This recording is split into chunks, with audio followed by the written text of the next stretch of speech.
and proceed to make them slaves if they didn't kill them. So the tragedy of the human existence is that slavery was one of the most enduring and oldest of human forms of association, and was an equal opportunity institution. It didn't matter. It's just particularly in the West, because of the peculiar circumstances of Africans being enslaved and being brought to the Americas, that it ended up with this racial contrast.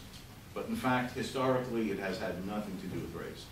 It's the conquered viewing those they defeated as either to be killed or to be made slaves to work for them. And ethnicity historically really meant nothing, and has meant nothing. But this is the meaning of a slave. He is not an end in himself. He has no value, he has no purpose.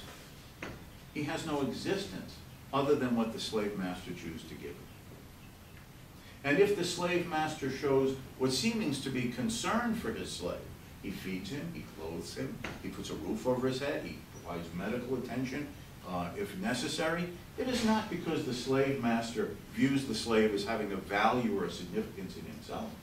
It's because if he does not feed and clothe and give medical attention to the slave, this property of his cannot be put to the uses that he, the slave owner, wants to use it for. You have a car, don't you occasionally give it an oil change? If you have a problem with the roof on your house, don't you repair it? Right? You maintain your property in good working order so you can use it as you want to apply it for your purposes, your home, your car, whatever. Well, that's what, under slavery, is the only reason why seeming of benevolence was shown by slave masters.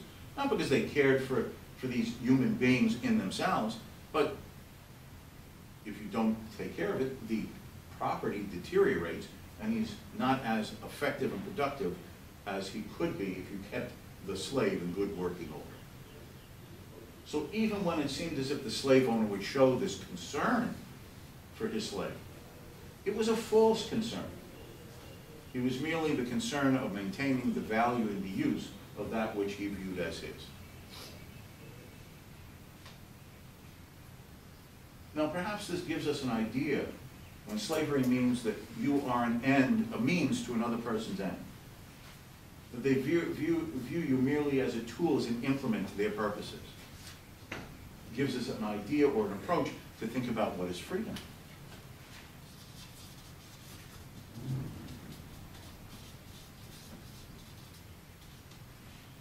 What is freedom? Freedom means the individual is an end in himself.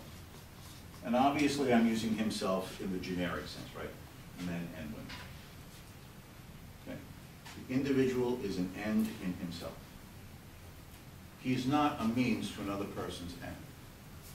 You have dignity, you have value, you have significance, you have uniqueness as a person in yourself.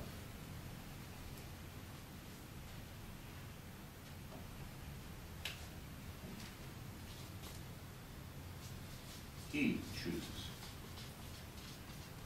He decides. He values. He lives for himself. Okay. The individual chooses. The individual decides. The individual values. The individual lives for himself. When the American colonists broke away from the British, just a minute, not to interrupt you, but the students said that, see, so I like that one come and set up. They want to move over, we can't see. that's fine. Yes, sir, for those people. That's fine. Sir,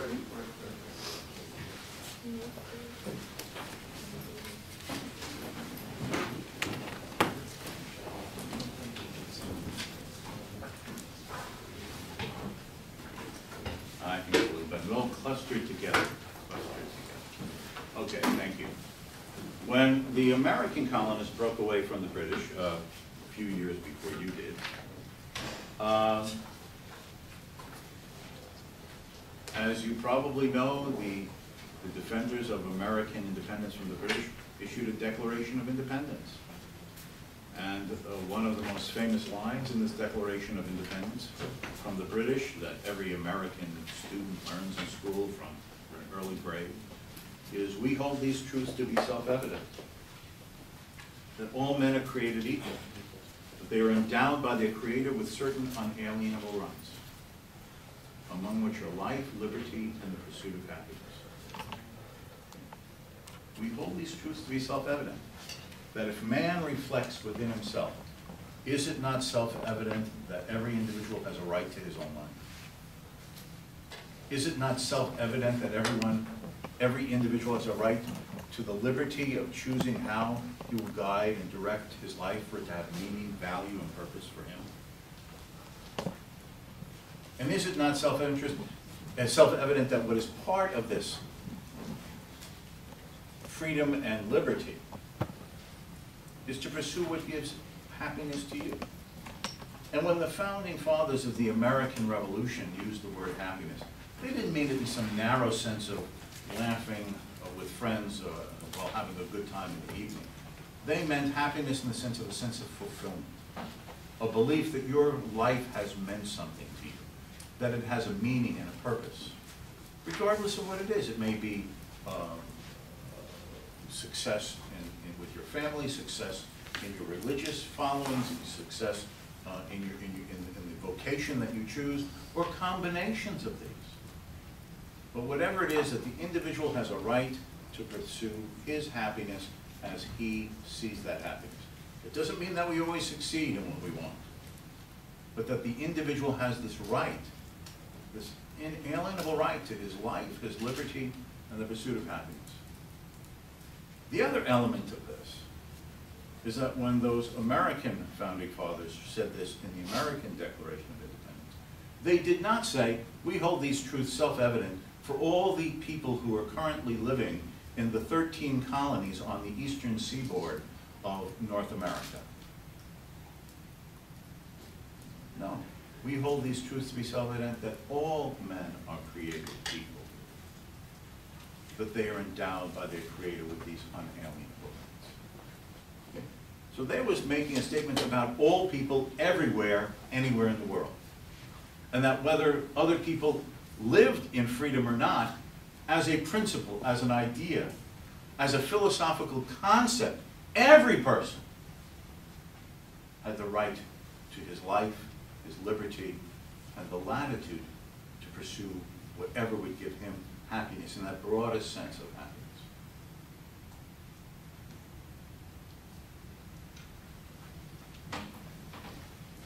Why were people not free under an old-fashioned system of slavery? Because you didn't have a right to your life. The master could use you or abuse you. You did not have a right to liberty. The master told you what to do, where to go, or why to stand still and for how long. And you had no pursuit of happiness. You were there merely as a tool, as I suggested, to enable the fulfillment of what he thought would give him happiness, fulfillment, meaning, achievement, goal attainment. Why were the people in the Soviet Union and other communist countries not free? Because the government dictated everything that went on. And as we will talk about later today, when we discuss socialism, the government owned all the means of production. The government determined the planning of everything. The government was the single employer.